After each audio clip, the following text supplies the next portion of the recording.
இந்த நிகழ்வில் மிக சுருக்கமாக பேசுவது நல்லது என்று நான் தான் அடுத்தடுத்து சொல்லிக் கொண்டிருக்கிறேன்.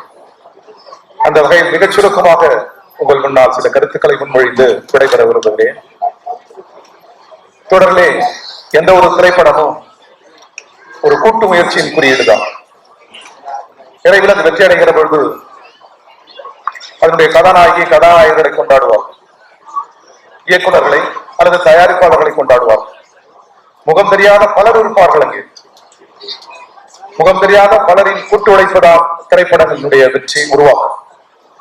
அந்த வகையில் முகம் தெரிந்தவர்கள் மட்டுமல்ல, முகம் தெரியாதவரையும் சேர்த்து கம்யூனிஸ்ட் கட்சியின் தமிழ்நாடு மாநில குழுவின் சார்பில் வாழ்த்துவதற்கு நான் கடமைப்பட்டிருக்கிறேன். தொடர்பை நண்பர்கள் தொடர் முத்தரசன் எங்கள் கட்சியின் தலைவர், முன்னாள் மாநில செயலாளர். முதலில் இப்படி ஒரு குறும்படம் இருக்கிறது, அதை நான் நடிக்கலாமா என்று முதலில் ஆலோசனை கேட்டது என்னை தான். நான் அப்போது மாநில துணை செயலாளர். நான் உடனே சொன்னேன், நல்லது ஒரு வாய்ப்பு தானே இது. கார்பரேட் நிறுவனங்களை எதிர்த்து ஒரு சிறு திரைப்படம் என்றாலும் அதை நான் பயன்படுத்திக் கொள்ளலாம் என்று நான் தான் சொன்னேன். அது உருவற்று சிறந்த திரைப்படமாக வந்திருப்பதற்கு மகிழ்ச்சி, வாழ்த்துக்கள். அது வெற்றி பெற வேண்டும் என்று நான் கேட்டுக்கொள்கிறேன். திரையுலகுக்கு தொடர் முத்தரசன் அடி எடுத்து வைத்திருக்கிறார். இது புதிதல்ல. கம்யூனிஸ்ட் பேரியக்கம் திரையுலக தோழர்களுடன் நாடக உலகத்தோடு தொடர்புகளை ஏற்படுத்திக் கொண்டதில் பெரும்பங்கு வகித்தவர் தோழர் ஜீவா. பிறகு ஜெயகாந்தன், KCS அருணாச்சலம், பட்டுக்கோட்டை கல்யாண சுந்தரம், இப்படி மகத்தான மனிதர்கள் திரையுலகுக்கு சென்றார்கள். திரையை இடது பக்கம் திருப்பதற்கான முயற்சிகள் அந்த முயற்சி. ஆனாலும் நேரடியாக கம்யூனிஸ்ட் கட்சியில் இல்லாவிட்டாலும் தமிழ் திரையுலகில் இன்றைக்கு மகத்தான இளைஞர்களும் சிந்தனையாளர்களும் தமிழ் திரையுலகை இடது பக்கம் திருப்பதற்கு கடுமையான முயற்சிகளை மேற்கொண்டிருக்கிறார். எனவே தமிழ் திரையுலகமும் உலக திரையுலகமும் இடது பக்கம் தான் திருக்கும்.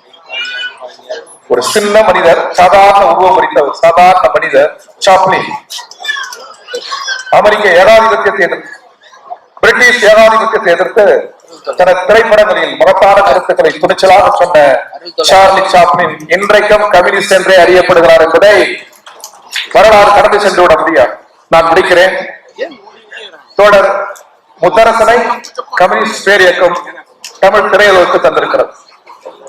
அதே போன்ற இளையராஜா, பாவலர் வரதராஜ், இந்த இசை மேதைகள் ஆரம்பத்தில் வெட்டமைத்து பாட்டு பாடுவதற்கு கிராமப்புறங்களில் நகர்ப்புறங்களில் மேடை அமைத்து தந்த கட்சி இந்திய கம்யூனிஸ்ட் கட்சி என்பதை இந்த நேரத்தில் இசை மேதை இளையராஜா அவர்களின் சிந்தனையை கிளறுவதற்காக இந்த மேடையில் நான் அதை பதிவு செய்கிறேன். எனவே மகத்தான பங்களிப்பை செய்த ஒரு பேரியக்கம் கம்யூனிஸ்ட் பேரியக்கம். திரையுலகை, இலக்கிய உலகை இடது பக்கம் திருப்ப வேண்டும் என்று நாங்கள் துடிக்கிறோம். இந்த உலகத்தோடு எங்களுக்கு உடன்பாடு இல்லை. ஜாதியால் ஒரு உயர்வு, இன்னொரு ஒரு தாழ்வு. பல கோடி பேர் உழைக்கிற உழைப்பை சிலர் அபகரித்துக் கொள்கிறார்கள். ஆண் உயர்வு, பெண் தாழ்வு, பெரிய நாடு, சிறிய நாடு, அடக்கப்படுகிறவர்கள், அடக்குமுறைக்கு உள்ளாகிறவர், மனிதனை மதிப்புமிகு குறியுடன் பார்க்கிற கருத்தியலை கொண்டிருக்கிற இந்த பேர் இயக்கத்தின் பக்கம் சிந்தனையாளர்களும் எழுத்தாளர்களும் இலக்கியவாதிகளும் திரும்புவார்கள். அது உலகின் நியதி. உலகை இடது கருத்து ஆளும் என்று சொல்லி அரிசிக்கு வாழ்த்து சொல்லி விடைபெறுகிறேன். நன்றி, வணக்கம்.